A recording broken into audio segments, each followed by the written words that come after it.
Welcome guys. I hope सारे अच्छे होंगे वहाँ पे। चलो अब हम स्टार्ट करते हैं। इलेक्ट्रोस्टैटिक पार्ट फर्स्ट जो हमने वीडियो बनाई थी उसमें हमने बहुत सारी चीज़ें डिस्कस की थी, पर बड़ी माइन्यूटली।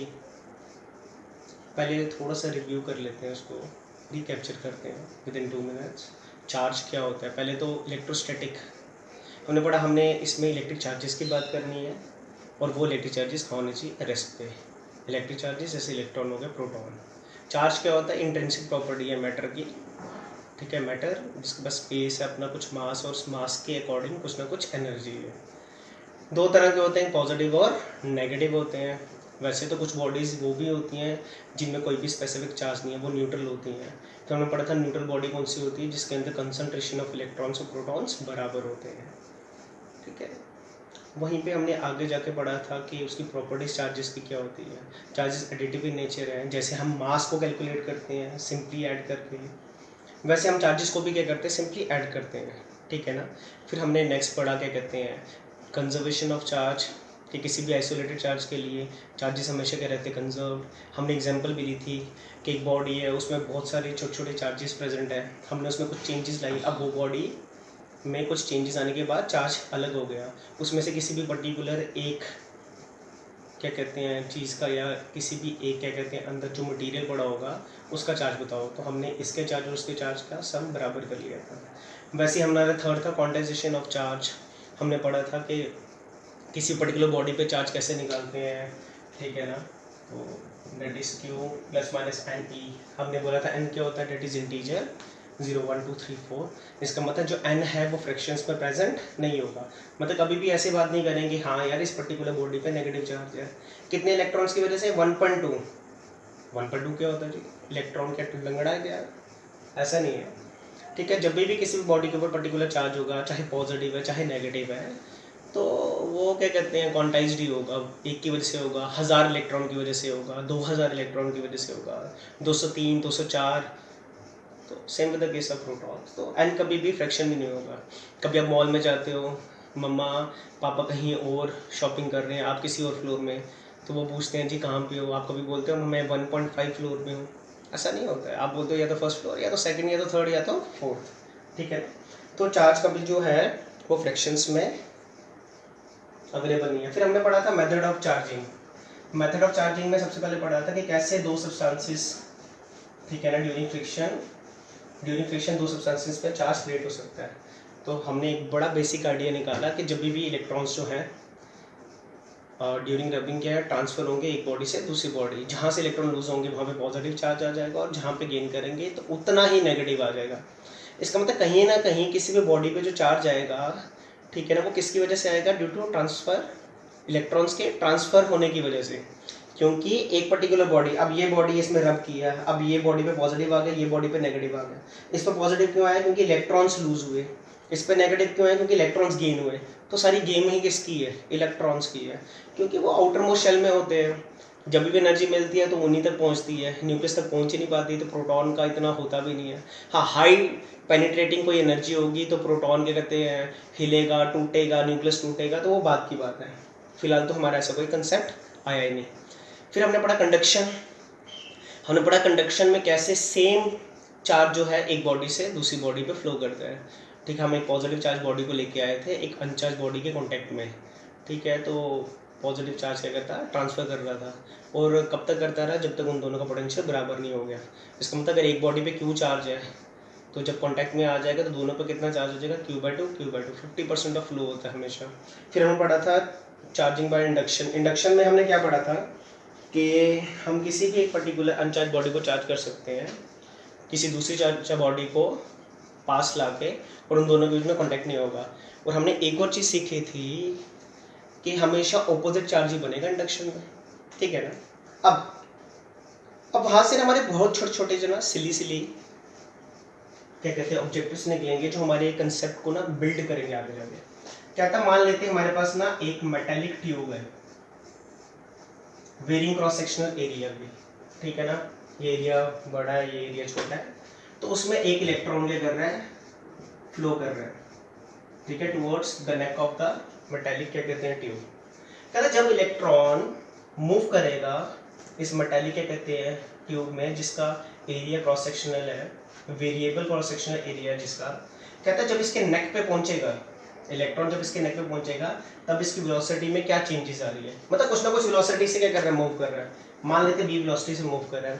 कहता है जब ये इलेक्ट्रॉन मूव करते करते इसके नेक तक आ जाएगा तब इसकी वेलोसिटी में क्या चेंजेस आएंगी भी या नहीं आएंगी। अब देखा जाए मेटालिक फ्रेम है, इसके ऊपर कोई भी पर्टिकुलर चार्ज तो हमें बताया नहीं है, तो कंडक्टर है, तो इसके अंदर कहीं ना कहीं इलेक्ट्रॉन्स और प्रोटॉन्स की रेशियो क्या होगी, आपस में बराबर होंगी। ठीक है, अब इन दोनों के बीच में कॉन्टैक्ट ही नहीं है, ठीक है ना, तो ये क्या करेगा, इंड्यूस करेगा पॉजिटिव चार्जेस को, ठीक है, कहाँ पे, इनर सरफेस पे, ठीक है ना, ऊपर भी और कहीं ना कहीं नीचे भी। अब पॉजिटिव और ये इलेक्ट्रॉन क्या है, नेगेटिव। अब ये पॉजिटिव इलेक्ट्रॉन को क्या करेंगे, अपनी तरफ अट्रैक्ट करेंगे, नहीं करेंगे, पढ़ा है ना, ऑपोजिट चार्जेस अट्रैक्ट करते हैं। तो कहीं ना कहीं जब इलेक्ट्रॉन इसके नेक पे पहुंचेगा तब इसकी वेलोसिटी क्या हो चुकी होगी, चेंज, और वो भी कितनी चेंज, पहले से इसकी वेलोसिटी क्या हो जाएगी, ज़्यादा हो जाएगी ड्यू टू अट्रैक्शन की वजह से।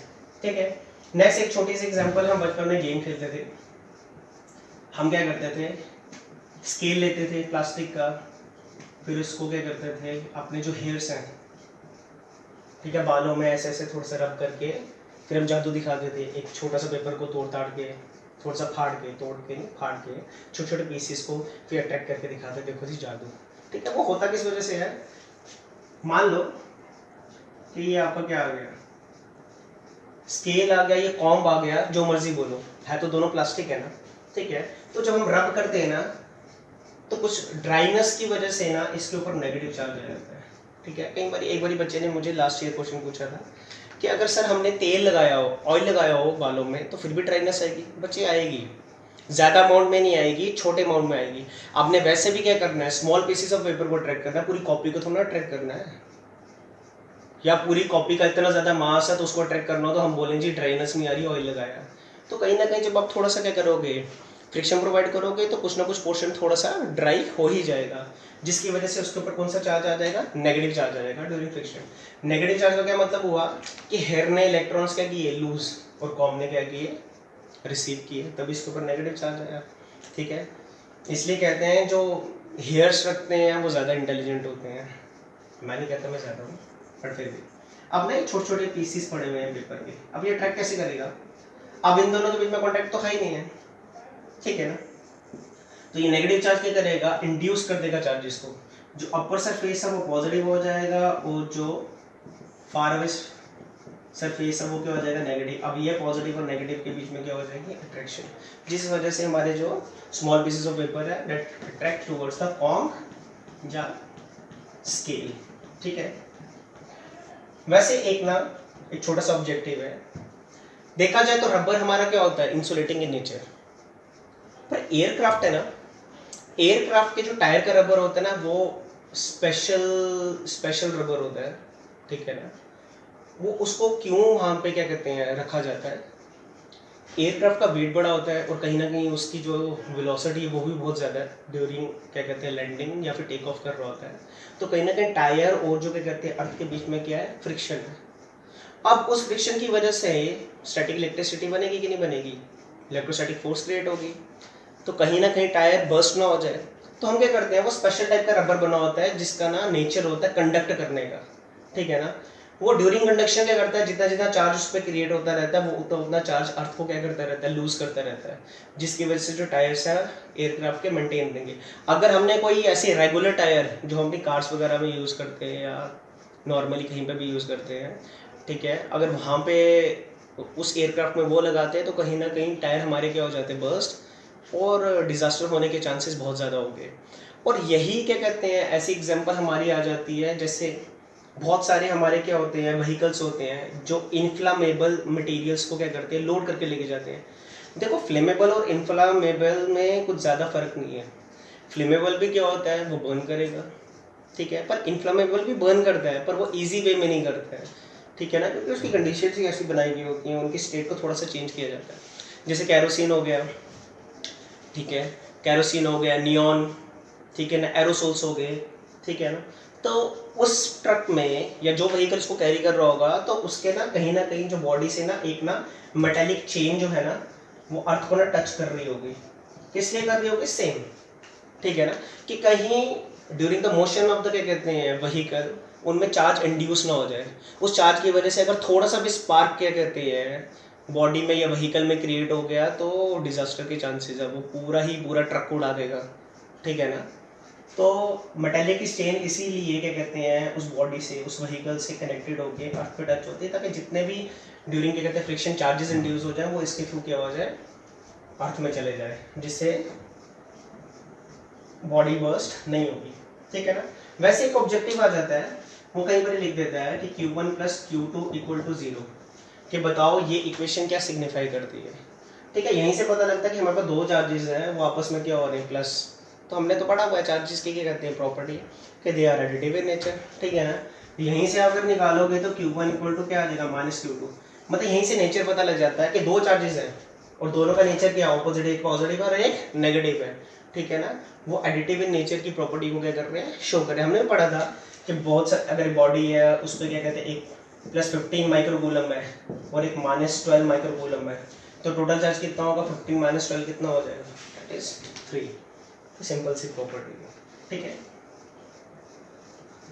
अभी तक हमने बात की थी कि क्वांटाइजेशन में Q की जो वैल्यू है कैसे निकालते हैं, दैट इज ±NE। n हमारा क्या इंटीजर है, दैट इज 0 1 2 3 4 5 6 7 सो। ठीक है, जो लीस्ट पॉसिबल चार्ज है उसके लिए इंटीजर कितना होगा 1, तो सबसे लीस्ट पॉसिबल चार्ज किसी भी बॉडी पे कितना होगा 1.6 × 10⁻⁻90 कूलम। एन को 0 डाल नहीं सकते क्योंकि 0 डालोगे तो चार्ज 0 हो जाएगा, वो तो बॉडी न्यूट्रल होगी। पर क्वेश्चन ये था कि हमें बताना है कि लीस्ट पॉसिबल चार्ज कितना रह सकता है। अब यहाँ पे क्वेश्चन में कई बार ट्विस्ट आ जाता है, वो कहता है क्या एक कोई भी एक ऐसी बॉडी है, ठीक है, जो इससे भी छोटा चार्ज को क्या कर सके एक्वायर कर सके, या किसी भी बॉडी पे इससे छोटा चार्ज आ सकता है, तो आ सकता है, क्यों नहीं आ सकता। अगर हम स्पेशल थ्योरी की बात करें न्यूट्रॉन और जो प्रोटॉन की है, तो वहाँ पे जो एलिमेंट्री चार्ज पार्टिकल्स की बात आती है वो होते हैं क्वार्क्स। मेरी थोड़ी सी राइटिंग इतनी अच्छी नहीं है, ठीक है, क्या क्वार्क्स। क्वार्क्स के जो चार्ज होता है वो एक होता है +2/3, एक होता है -1/3। ठीक है, हम इसकी बात ज़्यादातर क्यों नहीं करते, क्योंकि अभी तक ये एग्जिस्टेबल नहीं है, इसके ऊपर अभी तक रिसर्च चलती है। ठीक है ना, तो जब भी अगर पूछेगा कि इससे छोटा पॉसिबल चार्ज हो सकता है तो हमें आंसर लिखना पड़ेगा क्वार्क्स, क्योंकि हमारे पास और कुछ चारा ही नहीं है। पर जब पूछेगा कि किसी भी बॉडी पे लीस्ट पॉसिबल चार्ज कितना है, तब तो आंसर ही आएगा। पर अगर पूछेगा इससे छोटा पॉसिबल चार्ज है तो है क्या है क्वार्क्स। और हमें यहाँ से एक और चीज़ पता लगती है कि कहीं ना कहीं क्वांटाइजेशन को क्वार्क्स कहीं ना कहीं आगे जाके वॉयलेट ना कर दे, क्योंकि क्वांटाइजेशन ने कहा था कि n हमारा क्या होगा इंटीजर, फ्रैक्शंस नहीं होंगे, 1.2 1.3 3.4 ऐसा कुछ नहीं होगा। पर यहाँ पे देखा जाए तो क्वार्क्स का जो चार्ज है वो किस में आ रहे हैं फ्रैक्शंस में, पर ये आगे जाके बात है। देखा जाए अगर मैं सिंपल बात में बोले तो क्वार्क्स अभी तक एग्जिस्टेबल नहीं है।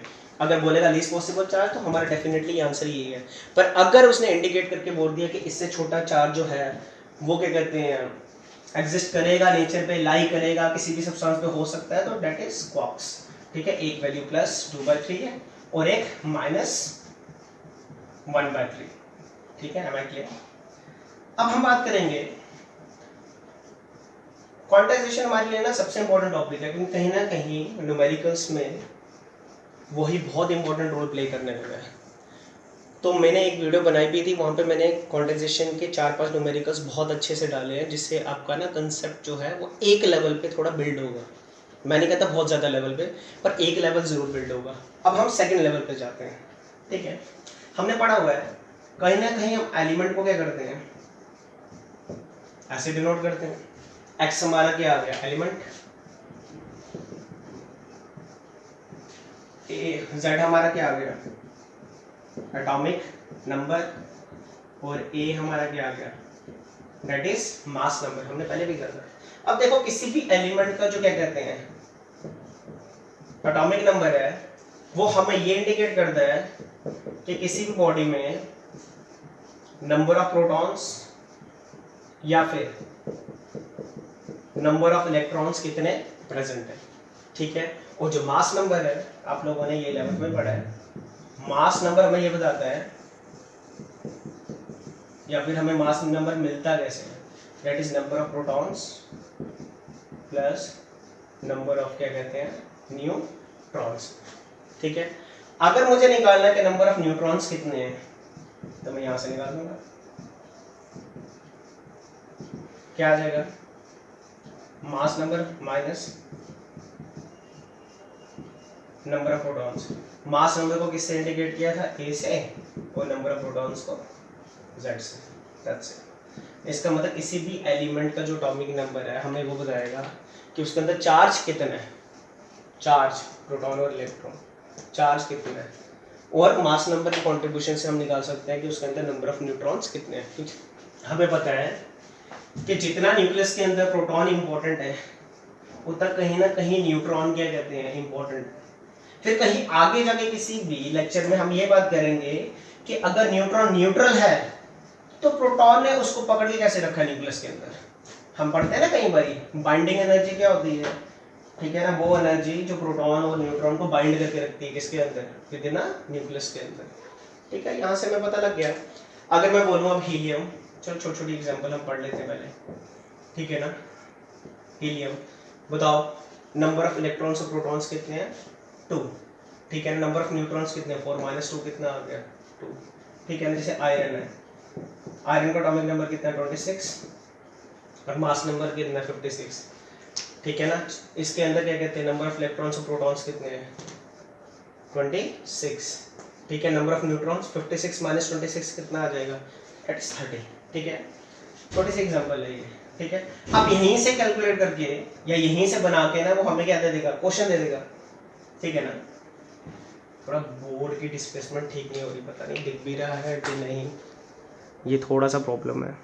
ठीक है, अब वो कहेगा कि हमारे पास आयरन है 26, 56, कैलकुलेट द चार्ज।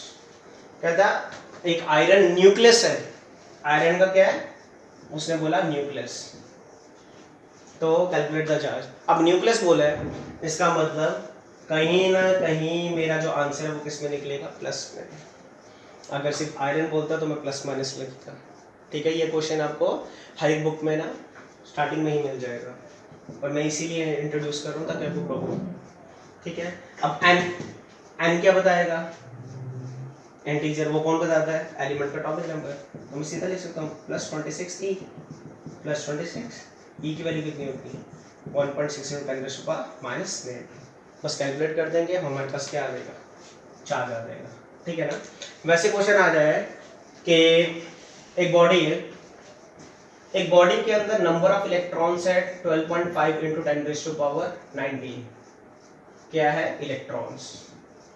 तो बताओ उस बॉडी पे उस इलेक्ट्रॉन्स की वजह से चार्ज कितना होगा। क्वेश्चन समझ आया ना। एक बॉडी है, उसके अंदर नंबर ऑफ इलेक्ट्रॉन्स कितने हैं, 12.5 × 10⁻19 इलेक्ट्रॉन्स। तो बताओ उस बॉडी पे चार्ज कितना होगा। अब उस बॉडी पे इलेक्ट्रॉन्स है, इसका मतलब कहीं ना कहीं हमारा जो चार्ज आएगा वो क्या आएगा, -NE। ठीक है ना। अब n क्या हो गया, नंबर कितना दिया हुआ है, दैट इज 12.5 × 10⁻19। ठीक है, E कितना होता है, 1.6 × 10⁻19। Basic same powers are added, तो क्या आएगा, -12.5 × 1.6 जो आएगा वो किस में आ जाएगा, इन टर्म्स ऑफ कूलम। तो ऐसे बहुत छोटे छोटे से क्वेश्चंस हमारे बन जाते हैं। ठीक है,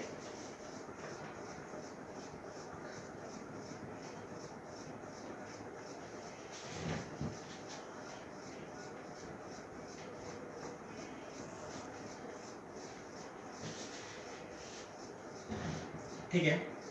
अब कुछ क्वेश्चंस की बात करेंगे हम। ठीक है, दिस आर वेरी इंपॉर्टेंट। अब क्वेश्चन था, determine the total charge on 75 kg of electrons. कहता है एक बॉडी है, उसका मास कितना है, उसके अंदर है 75 kg ऑफ इलेक्ट्रॉन्स है। ठीक है ना। बात किसकी कर रहा है, इलेक्ट्रॉन्स की। इसका मतलब कहीं ना कहीं चार्ज हमारा क्या आना चाहिए, माइनस में आंसर आएगा। ठीक है, बताओ इसकी वजह से चार्ज कितना हो। अब देखो पहले तो हमें किसको रिजॉल्व करना पड़ेगा, 75 kg को। तो पहले तो निकाल लेते हैं number of molecules, Avogadro's number. ठीक है ना। तो n की वैल्यू कैसे निकालेंगे, वो हमारा आता है गिवन मास, ऐसे निकालते हैं ना Avogadro's number, given mass upon ठीक है ना, total mass of an substance. अब यहाँ पे सब्सटेंस कौन सा है,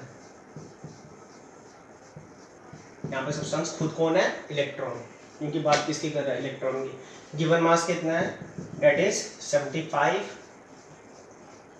मास क्या होता है इलेक्ट्रॉन का, मैंने पहली वीडियो में बताया, सबके मास से सबके चार्जेस लिखे थे, 9.1 इंटू 10⁻⁻31। ये भी केजी, ये भी केजी, केजी केजी गया, ठीक है। अब इसको कैलकुलेट करो। अब देखो, अब मैं अप्रॉक्सीमेटली 9.1 को 9 लिख सकता हूँ, नहीं लिख सकता, राउंड अप ले लो, जो मर्जी करो, इंटू 10⁻क्या आ जाएगा, 31, ठीक है। अब ये 3 से कटेगा ना, 3 3 से क्या आएगा, 9, 3 2 6, 3 5 का, तो ये कहीं ना कहीं आ गया 25/3 इंटू 10⁻31, ठीक है। बात किसकी हो रही, नंबर की, तो कोई भी पर्टिकुलर चार्ज नहीं आएगा, ठीक है। अब हम निकाल देंगे क्यों। इसने बोला इस बॉडी के ऊपर इतने इलेक्ट्रॉन्स हैं, मतलब उन इलेक्ट्रॉन्स की वजह से इस बॉडी का मास कितना हो गया, 75। बात इलेक्ट्रॉन्स की हो रही है, तो क्वांटाइजेशन क्या आएगा, -Ne, ठीक है ना। जब न्यूक्लियस और प्रोटॉन्स की बात करेगा तो Q = +Ne, अगर इलेक्ट्रॉन्स की बात करेगा तो Q = -Ne। अगर वो बात करेगा कि पर्टिकुलर चार्ज निकालो तो प्लस माइनस दोनों की फॉर्म में आएगा, ठीक है। बस इतना सा डिफरेंस है, इससे ज़्यादा नहीं है, इसको ज़्यादा कुरेदना भी नहीं। कई बार होता है ना, छोटा सा कंसेप्ट होता है, हम अपने आप को खुद ही कंफ्यूज कर रहे हो, और मोस्टली ऐसे ही होता है। ई की वैल्यू कितनी है, 1.6 इंटू 10⁻⁻19। कैलकुलेट करो, basic same, powers are added, -25/3 1.6, ये कितना आ जाएगा, 31 में से अगर 19 निकालेंगे तो कितना आ जाएगा, हमारे पास आ जाएगा 12। तो जहाँ तक मुझे वैल्यू याद है, याद आएगा 1.33 इंटू 10⁻12। वो चार्ज है तो किस में आएगा, कूलम में आएगा, ठीक है ना। पूरा सोल्यूशन दिख रहा है ना नीचे तक, हाँ दिख रहा है वीडियो में, पता नहीं वीडियो इतनी क्लियर बन भी रही है कि नहीं, ठीक है, ठीक है, कोई डाउट, ठीक है, पता लग गया। जब भी हमें ऐसे मास के टर्म्स में दिया होगा तो सबसे पहले n निकालेंगे, तो n निकालना आता है given mass upon total mass of an electron. अगर हमें प्रोटॉन की बात करता है तो यहाँ पे प्रोटॉन का मास डाल देते हैं, याद है ना कितना होता है, 1.6 इंटू 10⁻⁻27 kg। न्यूट्रॉन और प्रोटॉन की जो मास है उसमें ज़्यादा डिफरेंस नहीं है, ठीक है। अब एक छोटी सी ट्रिक जिससे हमारे जो ऑब्जेक्टिव है ना, अब देखो एक नंबर का जो क्वेश्चन है तो मैं उसमें 30 सेकंड या 20 सेकंड से ज़्यादा थोड़ा टाइम दूंगा। अगर मैं उससे ज़्यादा टाइम दूंगा तो मैं तो बेवकूफ़ हूँ, क्या नहीं। अब उसके लिए एक ट्रिक क्या है, अब देखो मैंने एक ले लिया प्रोटॉन, ये आपको केमिस्ट्री में भी जब आप एटॉमिक न्यूक्लियस पढ़ोगे उसमें बहुत काम आने वाला है, तो इस पर ध्यान देना। मैंने एक ले लिया प्रोटॉन, एक मेरा आ गया अल्फा पार्टिकल। पहली वीडियो में बताया था अल्फा पार्टिकल क्या होता है, हीलियम न्यूक्लियस, ठीक है। एक मैंने ले लिया ड्यूटेरियम, ठीक है ना। ड्यूटेरियम क्या होता है, आइसोटोप है किसका, हाइड्रोजन का, ठीक है ना। अभी हमने क्या बात की थी, एलिमेंट की रिप्रेजेंटेशन, ठीक है। ये एटॉमिक नंबर है, किसी भी एलिमेंट का एटॉमिक नंबर बताता है कि नंबर ऑफ इलेक्ट्रॉन्स और नंबर ऑफ प्रोटॉन्स कितने हैं। ए हमें क्या बताता है कि उसी पर्टिकुलर बॉडी का मास नंबर बताता है, ठीक है। और मास नंबर कॉन्ट्रीब्यूशन किसकी होती है, number of protons plus number of neutrons. मतलब अगर मैं ए माइनस जेड करूंगा तो न्यूट्रॉन आ जाएंगे ना। अब प्रोटॉन में सिर्फ क्या होता है, प्रोटॉन होता है, तो मैं लिख दिया प्रोटॉन में कॉन्ट्रीब्यूशन सिर्फ एक प्रोटॉन की है। अल्फा पार्टिकल, बात हीलियम न्यूक्लियस की आ रही है, तो हीलियम क्या होता है 2 और 4, ठीक है ना। प्रोटॉन कितने हैं, 2, ठीक है ना। न्यूट्रॉन कितने हैं, 4 - 2 कितने हो गए, 2, चलो जी न्यूट्रॉन भी 2 हो गए। ड्यूटेरियम प्रोटॉन कितने हैं, एटॉमिक नंबर 1 है तो 1, ठीक है। 2 - 1 न्यूट्रॉन कितने हैं, 1। आ गया ना। हमने पढ़ा किसी भी बॉडी पे चार्ज कितना है कौन बताएगा, एटॉमिक नंबर। किसी बॉडी पे चार्ज कितना है कौन बताएगा, या किसी बॉडी पे प्रोटॉन्स या न्यूट्रॉन इलेक्ट्रॉन्स कितने हैं बट उसका एटॉमिक नंबर बताएगा, ठीक है ना। तो चार्ज बताएंगे प्रोटॉन, ठीक है ना। तो इसमें कितना है, प्रोटॉन पॉजिटिव होता है तो +3, ये तो ऐसी सिली सी चीज थी। यहाँ पे प्रोटॉन अगर बोलेगा अल्फा पार्टिकल पे चार्ज कितना है, अल्फा है, न्यूक्लियस है तो पॉजिटिव। अब एन, एन कौन बताएगा कि प्रोटॉन और इलेक्ट्रॉन कितने हैं, प्रोटॉन कितने हैं, 2, तो ऐसे लिख लेते हैं पहले +2e, ठीक है। अभी मैं थोड़ा स्लो करा रहा हूँ, एक बार ही निकालना आ जाए, फिर इसके बाद इससे भी छोटी ट्रिक सिखाऊंगा एक पर्टिकुलर वीडियो बनाते हैं, ठीक है। चार्ज किसकी वजह से, प्रोटॉन की वजह से, तो +e, प्रोटॉन कितने, 1, तो n की वैल्यू 1 होगी ना, तो 1.6 × 10⁻⁻19 कूलम, ठीक है। अब आ जाएगा मास, क्या था बताओ, प्रोटॉन का मास। हमने बोला मास क्या होता है, मास नंबर, मास कैसे निकालते हैं, नंबर ऑफ प्रोटॉन्स कितने हैं प्लस नंबर ऑफ न्यूट्रॉन्स कितने हैं, दिख रहा है ना वीडियो पे, यस, प्रोटॉन कितने हैं और न्यूट्रॉन कितने हैं, ठीक है। अब सिर्फ इसमें क्या है, प्रोटॉन, वो भी कितने हैं, 1, तो आ गया, तो मास ऑफ अल्फा पार्टिकल, ठीक है ना। मास प्रोटॉन कितने हैं, 2, न्यूट्रॉन कितने हैं, 2, तो अल्फा पार्टिकल का मास कितना आ गया, 4, ठीक है ना। वैसे मास न्यूट्रॉन का, ठीक है ना, एक प्रोटॉन एक न्यूट्रॉन, तो कितना आ गया, 2, ठीक है ना। ये क्लियर है ना ट्रिक। अब ये मैंने इसलिए बनाई है क्योंकि हमें अगर पूछ ले ऑब्जेक्टिव में, कैलकुलेट द रेशियो ऑफ, बोलेगा निकालो charge of alpha particle to the charge of, क्या कहते हैं, ड्यूटेरियम, ठीक है ना, निकालो। मैंने इसको एच लिखा है, आप डी भी लिख सकते हैं। कहते हैं निकालो इसका चार्ज कितना है, तो मैं इतना बड़ा क्यों फॉर्मूला लगाने लगूंगा, पहले देखूंगा जी कितने इलेक्ट्रॉन्स प्रोटॉन्स है, Q = Ne निकालूंगा, फिर इसमें Q = Ne निकालूंगा, क्यों निकालूंगा, यहीं से पता लग रहा है। अल्फा पार्टिकल पे चार्ज कितना है, 3.2 × 10⁻19, ड्यूटेरियम पे कितना निकला है, आप ऐसे भी लिख सकते हो उसको सिंपल, अल्फा पार्टिकल है तो कितना है +2e, ड्यूटेरियम में 1 प्रोटॉन है तो +e और e कैंसिल, तो रेशियो कितनी आ गई, 2:1, 1 मिनट भी नहीं, 10 सेकंड, ठीक है ना। वैसे बोलेगा कि calculate the mass of proton, ratio of mass of proton to the mass of, क्या कहते हैं, अल्फा पार्टिकल। प्रोटॉन का मास कितना है, 1, अल्फा पार्टिकल का मास कितना है, 4, आंसर, ठीक है। अब जो मर्जी कॉम्बिनेशन बनाओ, ठीक है। चलो कैलकुलेट करो ratio mass of deuteron to the mass of alpha particle. अब ड्यूट्रॉन का मास कितना है, मैंने यहाँ पे n लिख दिया, सॉरी, ये ड्यूट्रॉन था, ठीक है ना। मास ऑफ ड्यूट्रॉन, मास कितना है 2, अल्फा पार्टिकल कितना है 4, तो क्या रेशियो कितनी आ गई 1:2, खत्म, ठीक है ना। मतलब इससे छोटी ट्रिक आपके पास होगी नहीं, कभी मास की रेशियो निकालने के लिए या तो चार्ज की रेशियो निकालने के लिए, ठीक है ना। वैसे ड्यूटेरियम लिया ना, आप ट्रीटियम भी ले सकते हो, कल को अगर ट्रीटियम पूछेगा, ठीक है ना। मैंने कहा ये तो पता लग ही जाएगा, ठीक है। मैं अभी इसको H की फॉर्म में लिख रहा हूँ, आपने T लिखना होगा तो लिख देना, ठीक है। आ गया। अब प्रोटॉन कितने हैं, 1, न्यूट्रॉन कितने हैं, 3 - 1 कितना आ जाएगा, 2, आ गया ना। अब मेरे साथ साथ बोलो, अब ट्रीटियम पे चार्ज कितना है, कौन बताएगा, प्रोटॉन, न्यूट्रॉन थोड़ा बताएगा, तो +e, तो कितना आ जाएगा 1.6 × 10⁻19 कूलम, ठीक है। चाय भी आ गई, ये आ गया चार्ज, ठीक है। वैसे मास, अगर मास निकालना होगा, मास की कॉन्ट्रीब्यूशन प्रोटॉन प्लस न्यूट्रॉन, तो कितनी आ जाएगी 3, निकालो ratio, it is very simple, ठीक है ना।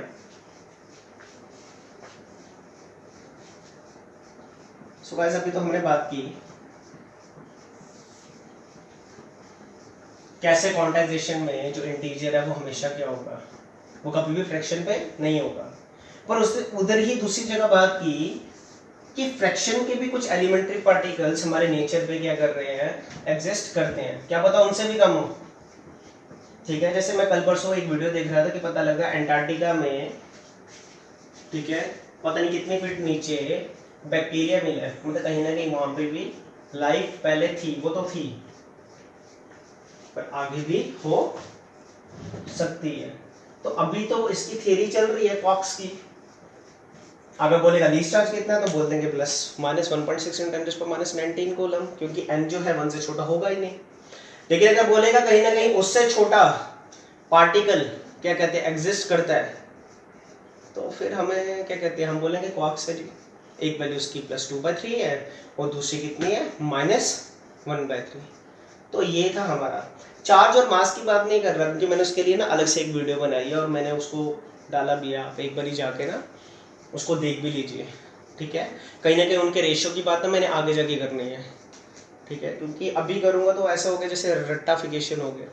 चीज़ें ऐसे करनी है ताकि ऐसा लगे यार सदियों सदियों तक चले, ठीक है। अब नेक्स्ट हमारा क्या आ जाएगा, नेक्स्ट हम बात करेंगे कूलम्ब्स लॉ के ऊपर।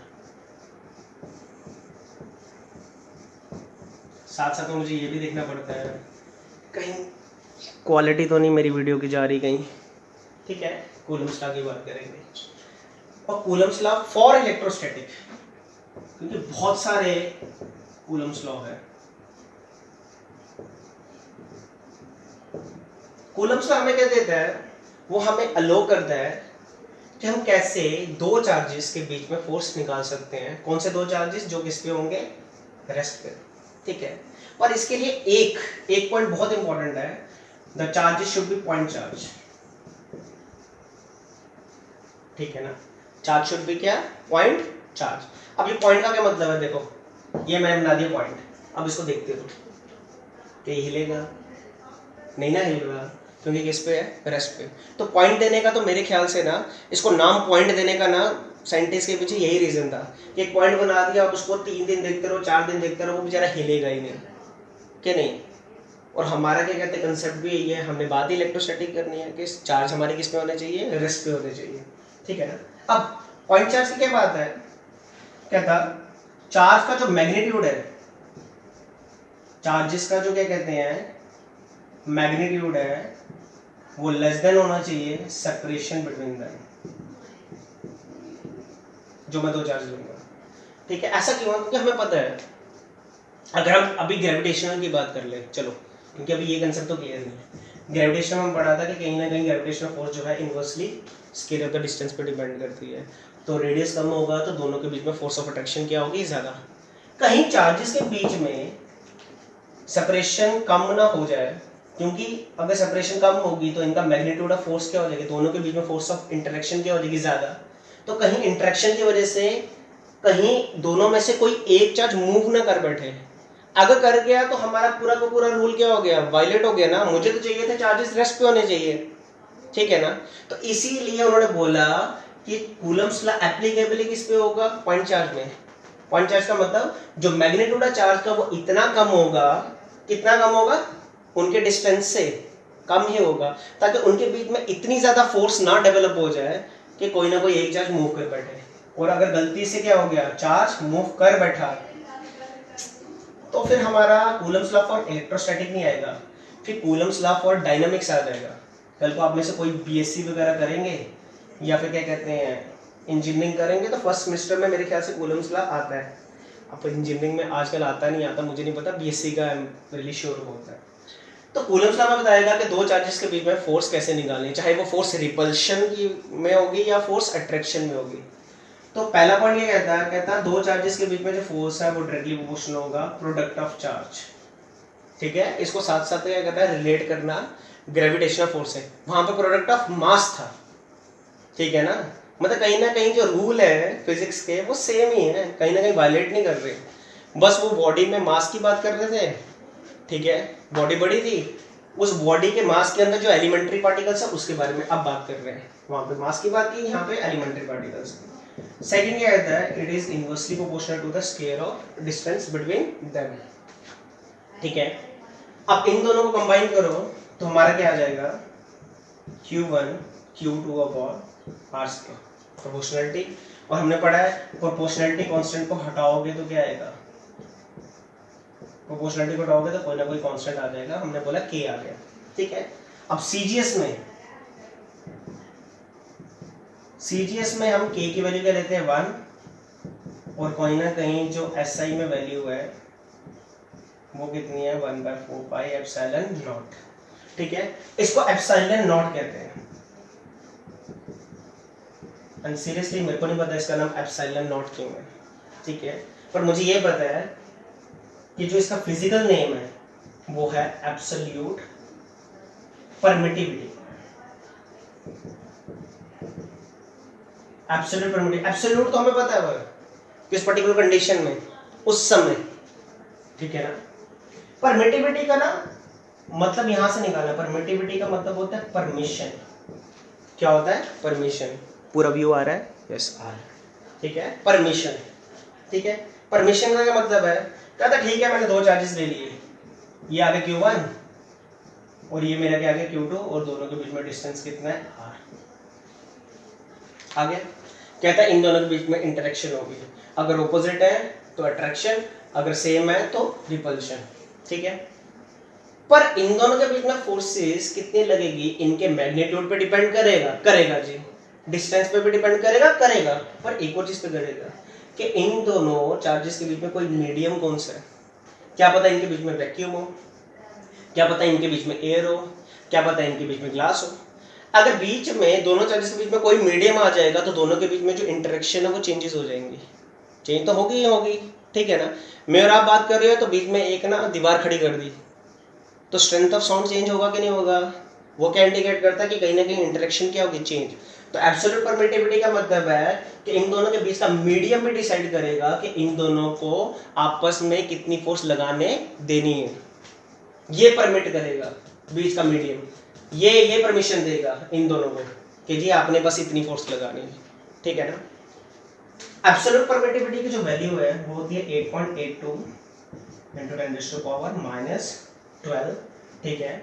अगर मैं यहाँ से निकालूं यूनिट्स में आपको आगे जाके बताऊंगा कैसे निकाले, वैसे पता लग जाएगा एंड ऑफ द वीडियो पे भी जब आप इसकी वैल्यू पूरी यहाँ पे डालोगे, ठीक है। तो याद है कूलम स्क्वायर पर न्यूटन पर मीटर, ठीक है। इसका मतलब इन एसआई में जो फोर्स है वो हमारी क्या आएगी 1/4 pi epsilon not Q1 Q2 upon R square और न्यूटन।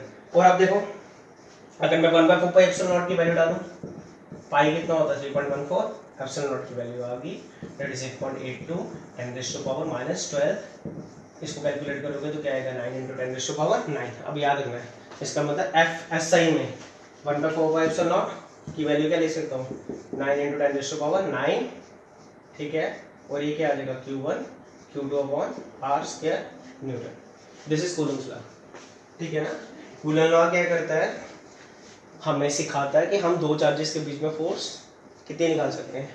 अब इसकी लिमिटेशन भी यही है कि ये सिर्फ हमें अलो करेगा दो चार्जेस के बीच में क्या कहते हैं फोर्स कितनी निकालनी है, ठीक है। अगर दो चार्जेस के बीच में कोई तीसरा चार्ज होगा ना तो उसकी वजह से इन दोनों के बीच की जो फोर्स है वो डिस्टर्ब नहीं होगी, ठीक है ना। वो हो ही नहीं सकती, जैसे दो बंदे बात कर रहे होते हैं ना आपस में, हाँ ये है ये है ये है, उस वजह से तीसरे की वो बात सुनते नहीं, वो कहते तू कौन है, ठीक है।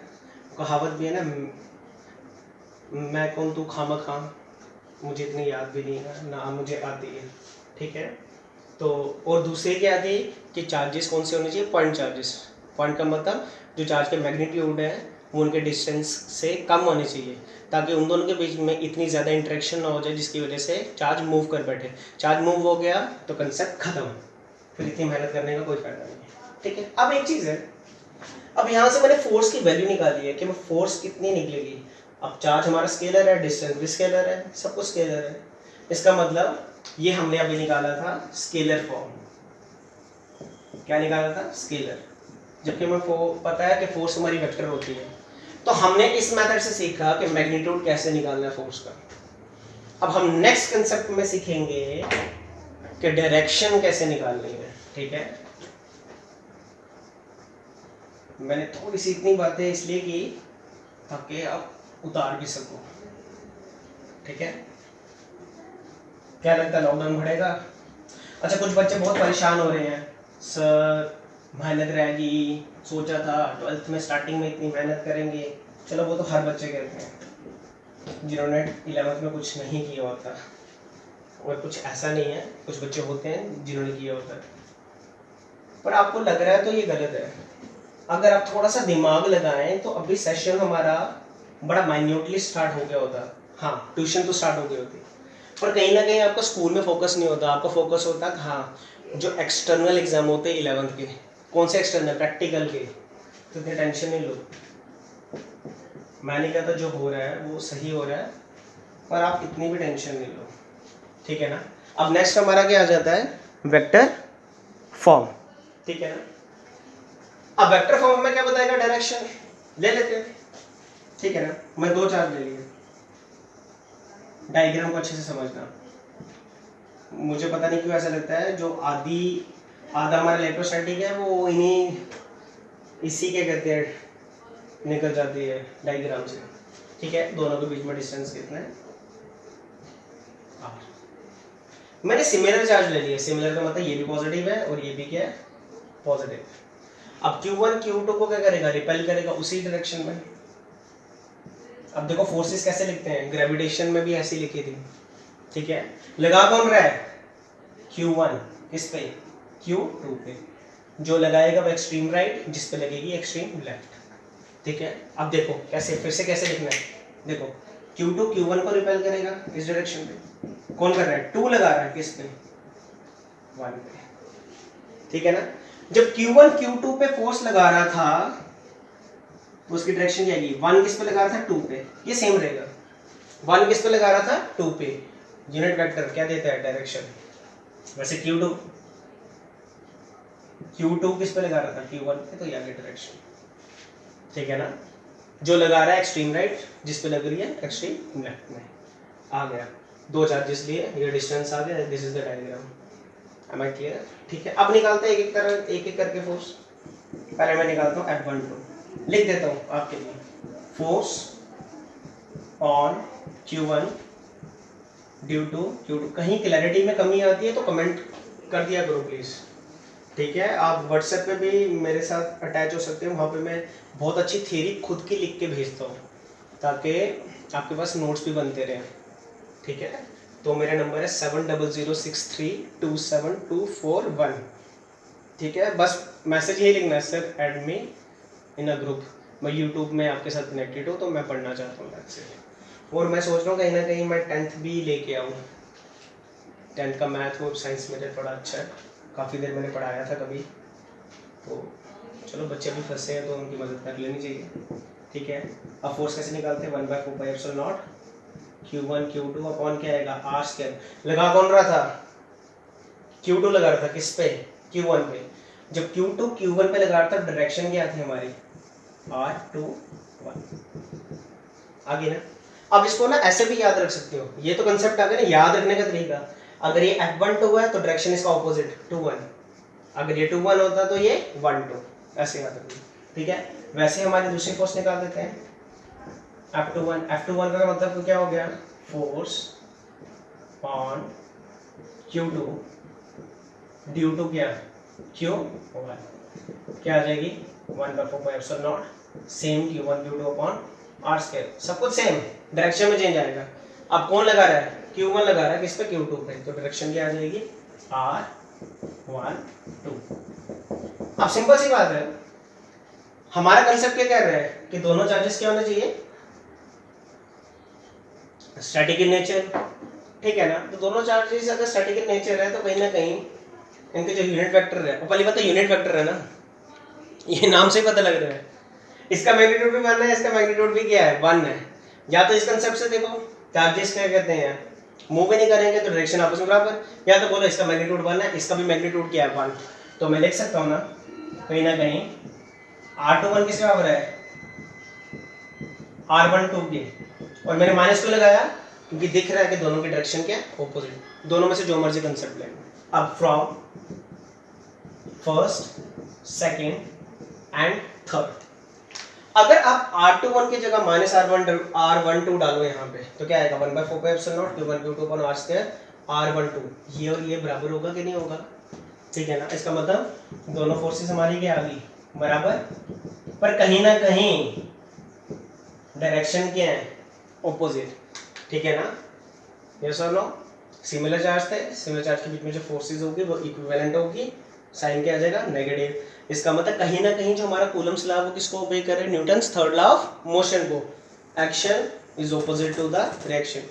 Q1 पे जब Q1 ने Q2 पे फोर्स लगाई ना, उसी फोर्स की वजह से Q2 ने भी Q1 पे लगाई, क्योंकि हमने पढ़ा हुआ फोर्स हमेशा एग्जिस्ट करती है एज अ पेयर। ऐसा कोई नहीं है, ऐसा कोई केस नहीं है हमारे पास स्टिल अभी तक जहाँ पे एक डायरेक्शन की फोर्स लग रही हो।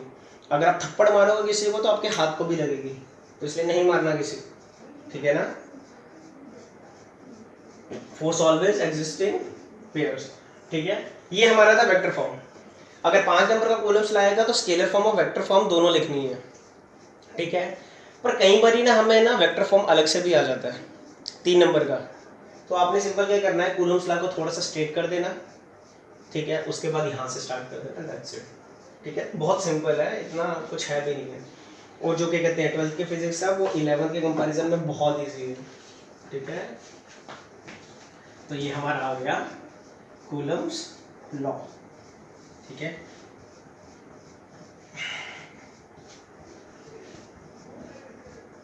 अब मैं कोशिश करूंगा कि रोज कोई ना कोई वीडियो अपलोड कर ही दूँ और कॉन्टिन्यूटी में करूँगा, ठीक है।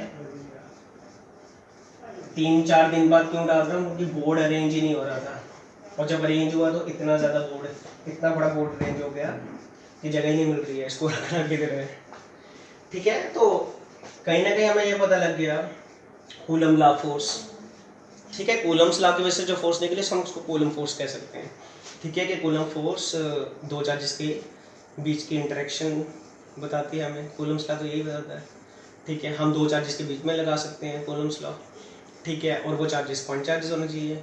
अच्छा, Newton's third law of motion को ओबे करता है। नेक्स्ट, अच्छा क्या कहते हैं, इनवर्स के लॉ को ओबे करता है। तो ये बहुत सारे क्या कहते हैं पॉइंट्स हैं। चलो अब नेक्स्ट, अब ये तो आ गया। अब बात करते हैं परमिटिविटी की। अब ये थोड़ी सी प्रॉब्लम क्रिएट करेगा, क्योंकि दो चार्जेस के बीच में जो इंटरेक्शन है वो तो सबसे ज़्यादा डिपेंड कर रही है कि बीच में मीडियम कौन सा है, क्या नहीं। तो नेक्स्ट हमारा कंसेप्ट है रिलेटिव परमिटिविटी। अब रिलेटिव बहुत बदतमीज होते हैं, वो बस घर आते हैं कंपेयर, आपका बच्चा क्या करता है जी, अच्छा मेरा बच्चा तो ये करता है, अभी नहीं करता होगा। तो रिलेटिव से हमेशा याद रखना कंपैरिजन। रिलेटिव क्या होता है, कंपैरिजन।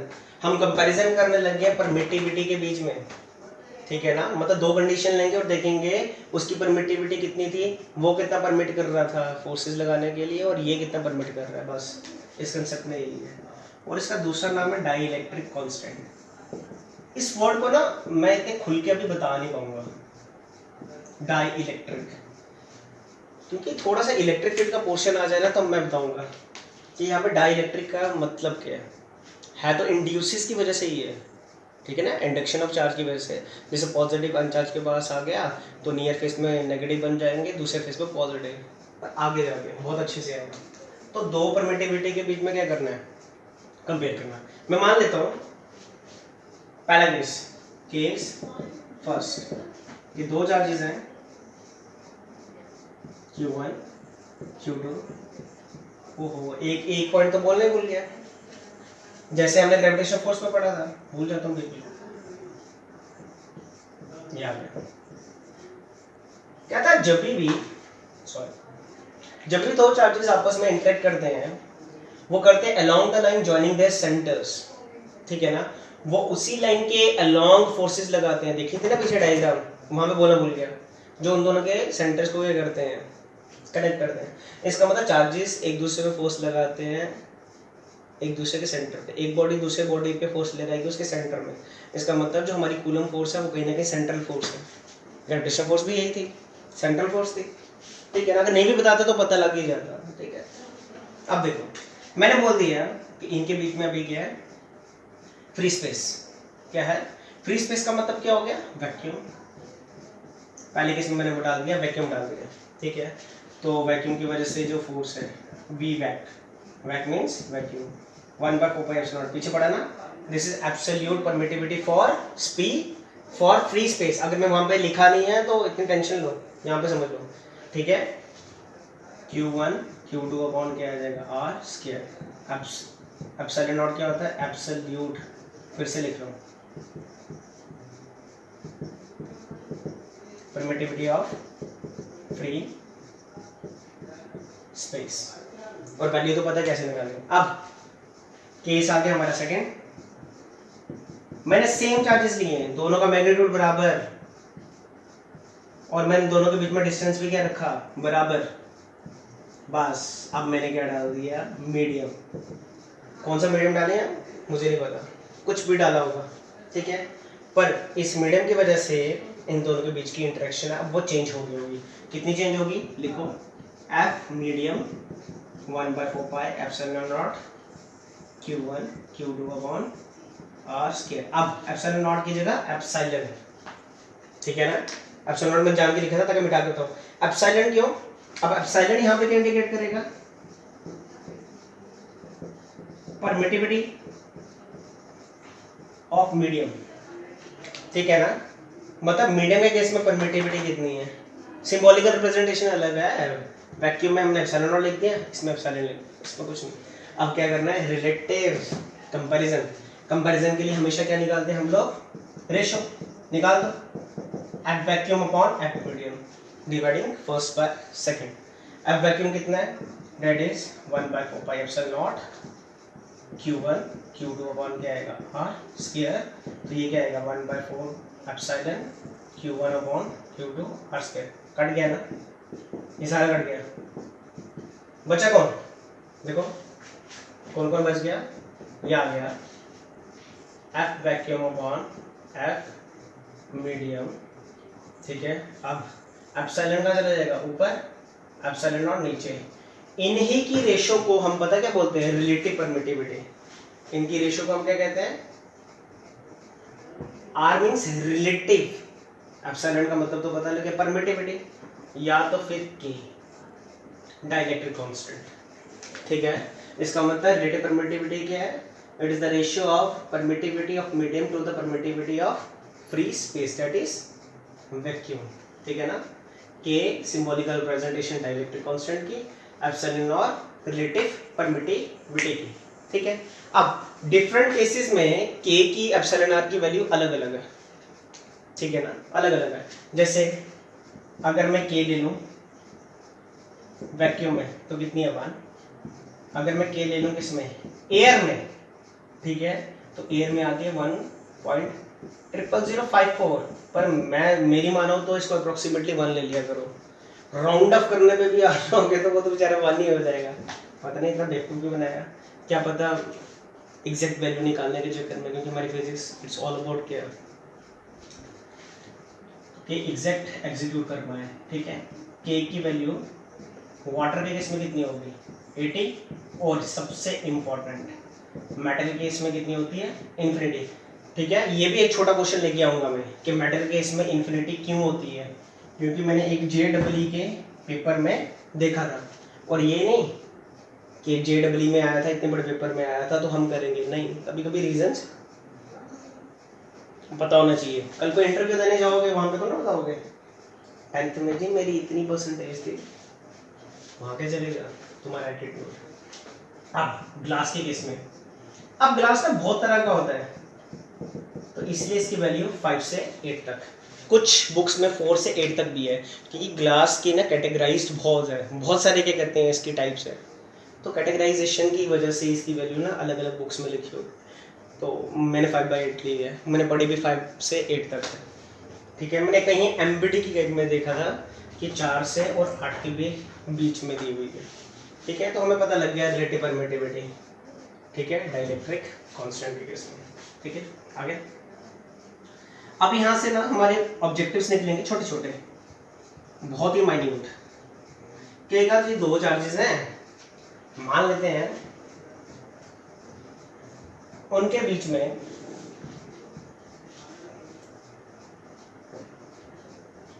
फोर्स लग रही थी F, ठीक है। अब देखो, अब क्वेश्चन क्या बोलेगा, मान लेते हैं 2 चार्जेस हैं, ये आ गया। पहले इनके बीच में जब वैक्यूम था, कौन था, मैं लिख रहा हूं वैक्यूम, तब मान लेते हैं इनके बीच में फोर्स कितनी थी F। क्या था, अब इन्हीं 2 चार्जेस के बीच में मैंने क्या रख दिया, वाटर, क्या रख दिया, वाटर। अब बताओ कि फोर्स कितनी होगी, वाटर का मतलब मीडियम। अभी हमने रेशो निकाली, कहीं ना कहीं हमारा जो एफ वैक्यूम है अपॉन एफ मीडियम किसके बराबर आया था, के। निकालने किसकी वैल्यू है, एफ मीडियम की। एफ मीडियम किसके बराबर आ जाएगा, एफ वैक्यूम अपॉन के। एफ वैक्यूम, जब वैक्यूम था दो चार्जेस के बीच में, तब फोर्स क्या बोला था उसने, कितनी फोर्स है, कहता जी एफ है।